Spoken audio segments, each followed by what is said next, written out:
Hi, good morning everyone. This is Shriram Sharma, your biology teacher. Last time पर human reproduction के regarding हम बहुत कुछ पढ़ चुके हैं, एंड की तरफ आ चुके हैं, चैप्टर एंड होने वाला है, काफ़ी लंबा चैप्टर था, ठीक है ना।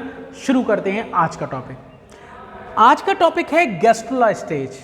हम लोगों ने कल पढ़ा था morula stage and blastula stage, अब हम पढ़ेंगे गैस्ट्रुला स्टेज। कुछ बेसिक फीचर्स बताऊंगा। ब्लास्टुला स्टेज के बाद आती है गैस्ट्रुला स्टेज। इस स्टेज में सेल डिफरेंशिएशन होता है और मॉर्फोजेनेटिक मूवमेंट होता है। क्या मतलब है इन दोनों चीज़ों का, समझ में नहीं आया होगा, समझो। सेल डिफरेंशिएशन का मतलब होता है सेल्स डिवाइड होंगी और डिफरेंट टाइप की नई सेल्स बनाएंगी। फिर से सुन लो, सेल डिफरेंशिएशन का मतलब सेल डिवाइड होंगी और डिफरेंट टाइप की नई सेल्स बनाएंगी। फिर वो सेल मूवमेंट शो करेंगी। क्या शो करेंगी? मूवमेंट शो करेंगी। और वो जो मूवमेंट होगा वो दो टाइप का होगा, एक होगा एपिबोली और एक होगा एम्बोली। एम्बोली क्या होता है ये एपिबोली और एम्बोली? ये उन सेल का मूवमेंट है जो एक्टोडर्म बनाएंगी। ये उन सेल का मूवमेंट है जो मीजोडर्म और एंडोडर्म बनाएंगे। बात समझ में आ रही? मैंने क्या बताया, गैस्ट्रुला स्टेज में दो फंक्शन होने हैं, एक है सेल डिफरेंशिएशन, दूसरा मॉर्फोजेनेटिक मूवमेंट। सेल डिफरेंशिएशन का मतलब नई सेल बनेंगी, वो भी डिफरेंट टाइप की। इसमें क्या होगा, वो जो नई सेल बनी है उनका मूवमेंट होगा, वो एक जगह से दूसरी जगह पर जाएंगे, ठीक है, जिससे कि ये 3 जर्माइनल लेयर बन सके। उसके लिए मॉर्फोजेनेटिक मूवमेंट होगा। ये भी दो टाइप का है, एपिबोली, एम्बोली। क्या मतलब है? उन सेल का मूवमेंट एपिबोली कहलाता है जो एक्टोडर्म बनाएगी। एक्टोडर्म फॉर्मिंग सेल का movement epiboly, and mesoderm and endoderm forming cell का जो मूवमेंट होता है उसे एम्बोली बोलते हैं। बात समझ आया? जो सेल मीजोडर्म और एंडोडर्म बनाएंगी उनका मूवमेंट एम्बोली, जो सेल एक्टोडर्म बनाएंगी उनका मूवमेंट एपिबोली। आई थिंक इतना क्लियर हो गया होगा। आगे बढ़े, नेक्स्ट थिंग, 3 जर्माइनल लेयर। नाम बताइए, एक्टोडर्म, मीजोडर्म, एंडोडर्म। आउटर से इनर, सबसे बाहर एक्टोडर्म, उसके अंदर मीजोडर्म, सबसे अंदर एंडोडर्म। आप समझो मेरी बात को, ये जो 3 जर्माइनल लेयर हैं यही हैं जो हमारी पूरी की पूरी बॉडी बनाती हैं। यही वो 3 जर्माइनल लेयर है जो हमारी पूरी की पूरी बॉडी बनाती हैं। इन्हीं में से कोई होगा जो ब्रेन बनाएगा, इनमें से कोई होगा जो किडनी बनाएगा, इन्हीं में से कोई होगा जो liver, heart, thymus gland, thyroid gland, adrenal gland ये बनाएंगे। तो मतलब पूरी की पूरी बॉडी इन्हीं 3 जर्माइनल लेयर से बनी होती है। तो outer layer ectoderm, middle layer mesoderm और एंडोडर्म। इसके अलावा एक क्वेश्चन और आता है कि ये जो तीनों लेयर हैं इससे तो बेबी बनेगा। बेबी को हम क्या बोलेंगे? फीटस या एम्ब्रियो। बेबी को हम क्या बोलेंगे? फीटस या एम्ब्रियो। होने वाला बेबी जो मदर के बॉडी के अंदर है उसे हम एम्ब्रियो या फीटस कह रहे हैं। उसके चारों तरफ 4 प्रोटेक्टिव कवरिंग होती हैं। उस एम्ब्रियो के, उस फीटस के चारों तरफ 4 प्रोटेक्टिव कवरिंग हैं, उनको फीटल मेम्ब्रेन कहते हैं या एक्स्ट्रा एम्ब्रियोनिक लेयर बोलते हैं।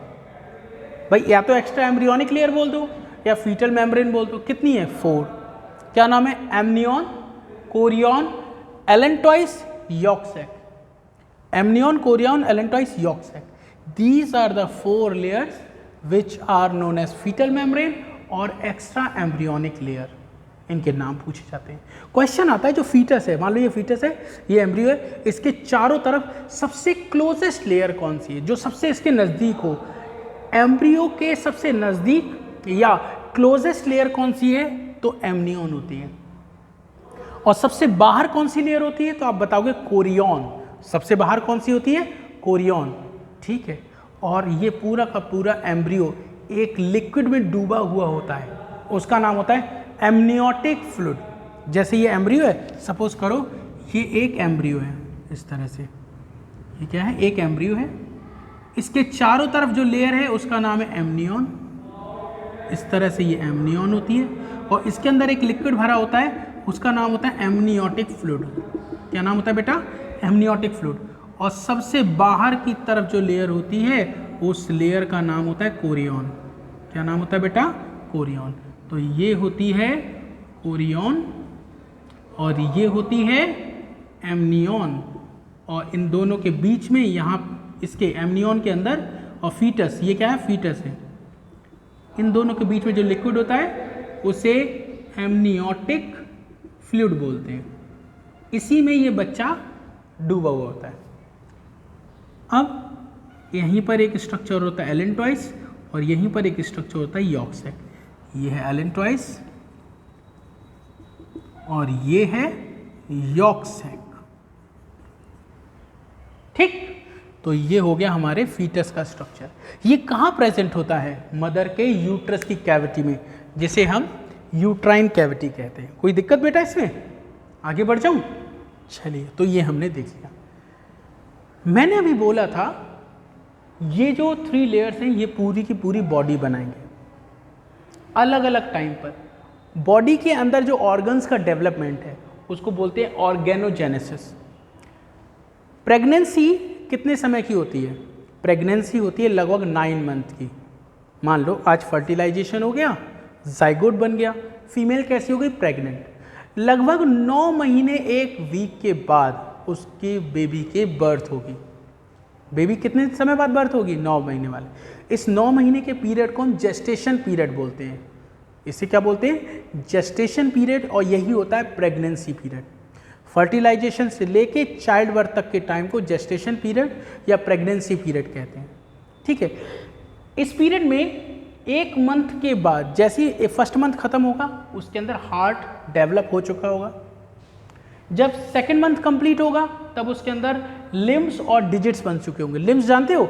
हाथों को फोर लिम्ब और पैरों को हाइंड लिम्स कहते हैं, और इनमें जो उंगलियां होती हैं इनको डिजिट्स कहते हैं। मतलब जो होने वाला बेबी है उसके हाथ, पैर और उनकी उंगलियां सेकेंड मंथ के एंड तक बन जाती हैं।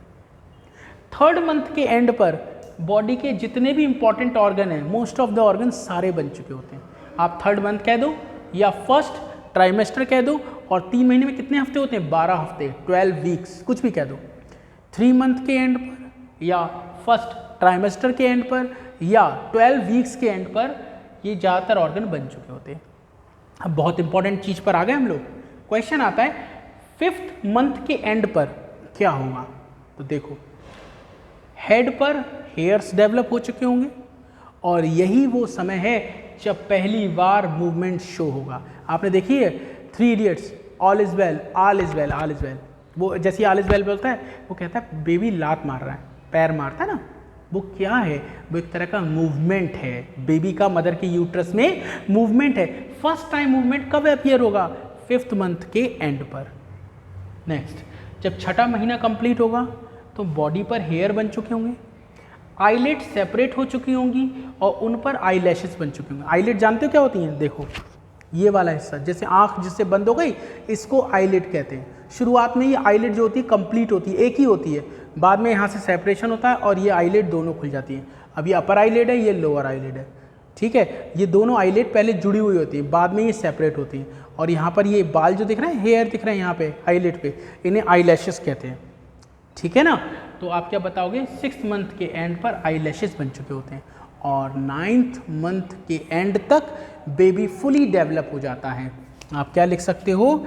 Eight the end of 9th month fully develop foetus, fully developed foetus formed. ठीक है, and it ready to come out from the uterus. 9th month के एंड तक ये पूरी तरह से डेवलप हो चुका होता है और ये रेडी होता है कि अब ये बाहर आ सकता है। इसके बाहर आने को चाइल्ड बर्थ या पास्चुरेशन बोलते हैं। अब नेक्स्ट वीडियो में आपको पास्चुरेशन ही पढ़ाऊंगा। तो थैंक यू सो मच बच्चों, bye bye, take care, have a nice day.